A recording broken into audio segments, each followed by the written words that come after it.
Habang nasa Pilipinas, nakipagkita naman ang Santo Papa sa mga lider ng iba't ibang mga relihiyon sa Universidad ng Santo Tomas. Ilan sa mga nagpaabot ng mga liham, mensahe at regalo ay ang mga representante ng Islam, Buddhism at Hindu. Napag-usapan din ng mga leader ang kahalagahan ng mas masigasig na pagtutulungan ng iba't ibang relihiyon tungo sa kapayapaan at ikabubuti ng bansa. Narito ang report na aming kasama ang si Jasper Monterona.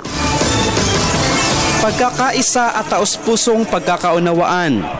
Itong mailap na hangarin ang naging paksa ng pagpupulong ni Pope Francis at ng mga tagapamatnubay ng iba't ibang mga relihiyon sa Universidad ng Santo Tomas. Sa ilalim ng Arc of the Centuries, nakipagpulong ang Santo Papa sa mga kinatawan ng mga pananampalataya tulad ng Islam, Buddhism at Hindu. Tinanggap ng Santo Papa ang mga liham at regalo mula sa mga pinuno at taimtim na nakipag-usap sa kanila. Ito ay isang karangalan po natin, no? Kasama po tayo sa na-meet ng ating mahal na Santo Papa. So the Papa was very friendly and very close to us. He has a big heart and also respect and has a heart of compassion for a lot of people. He said that during his trip, he will try to visit us in his schedule. Si Pope Francis ay kilala sa pagiging bukas ang isip sa pakikipag-ugnayan ng simbahang Katoliko sa iba pang mga relihiyon.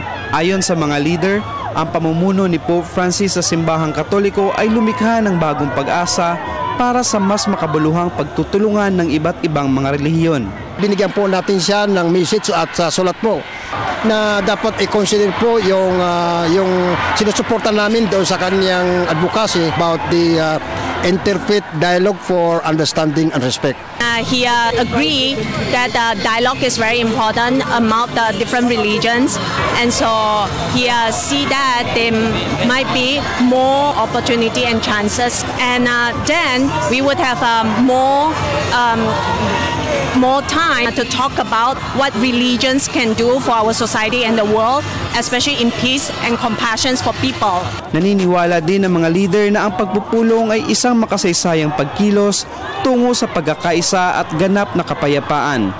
This is the starting point dito sa ating bansang Pilipinas na dapat ay mayroong mutual closeness o mutual understanding ating Christian at Islam as other religion. Yun po ang isang ating inaangan na sana po kung mayroon namang mga ikangan na hindi pagkakaunawan, let us forget and forgive yung magiging justice and reconciliation. Only through dialogue and through mutual exchange of thoughts and views that we can bring different religions or faith-based group together.